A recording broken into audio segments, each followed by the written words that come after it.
Hello everyone! This video has been created to make your experience in the world of social networks better and safer. In it, you will hear and understand the importance of protecting your privacy on social media. Lately, social networks have become an essential part of our lives. We use it to share ideas, express opinions, acquire knowledge, promote institutions, political interest, entertainment, and approach those with the same or diverse interest, or simply get in touch with each other. This situation becomes more present with every year that passes, so the problem that it entails also becomes bigger and worrisome. The general problem of social media includes the lack of protective laws and many security implications that are generally beyond the reach of the common public. So, what can you as an individual do to protect your information and your privacy on social media platforms like Facebook, Twitter, WhatsApp, and Snapchat? According to a short interview that I created, people do not believe their information is protected on social media platforms, but at the same time, they do not read the terms and conditions of each page, nor they know what to do if their information is altered or stolen. And most alarming of all is that people do not know who owns the information that they are posting on their own personal profiles. With this said, the most important thing you should do to protect yourself on social network is to be informed of everything that happens on them. In other words, this means knowing how and where your information is stored, also knowing how this information is processed, and above all, knowing who this information belongs to.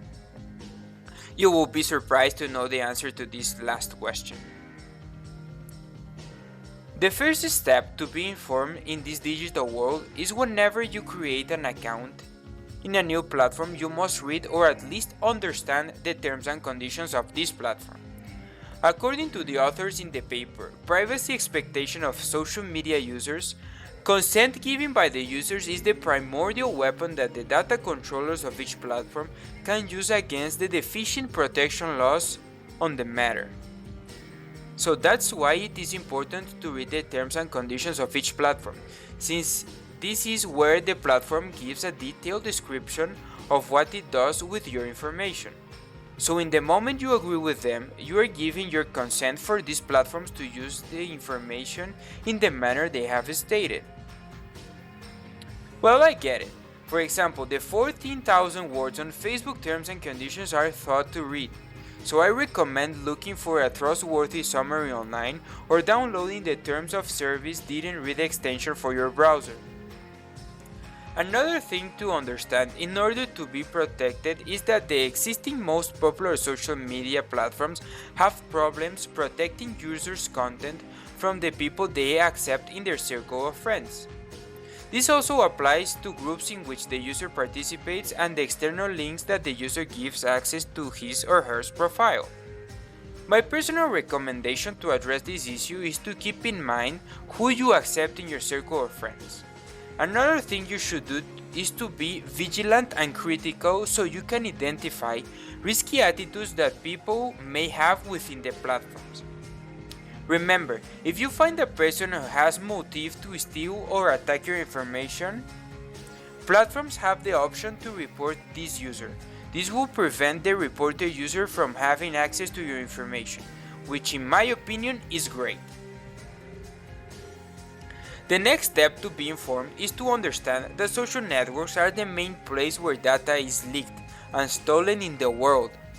Social media incidents accounted for over 56% of the 4.5 billion data records compromised worldwide only in the first half of 2018. This is an increasing risk that primarily attacks the American continent. Although this is a world-class problem, there are things that you as an individual can do, especially if you live in the American continent. So pay attention to these next two recommendations. First, you must use a unique password for different platforms. This is because in case there is a security failure in any of the social media platforms and your password for this platform is exposed, there are programs that will automatically run this same password in multiple other platforms to maximize the amount of information they could obtain.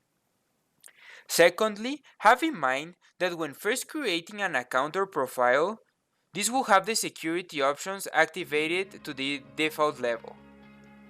But there is always the possibility to increase the security settings to a higher and most efficient level, so do it. Continuing, do you remember when I told you at the beginning of the video that you were going to be surprised with the answer to the question of who owns the information you post on social media? That is because you do not legally own the information such as usage or preference of content you are consuming in these platforms, nor the things you post on your profile.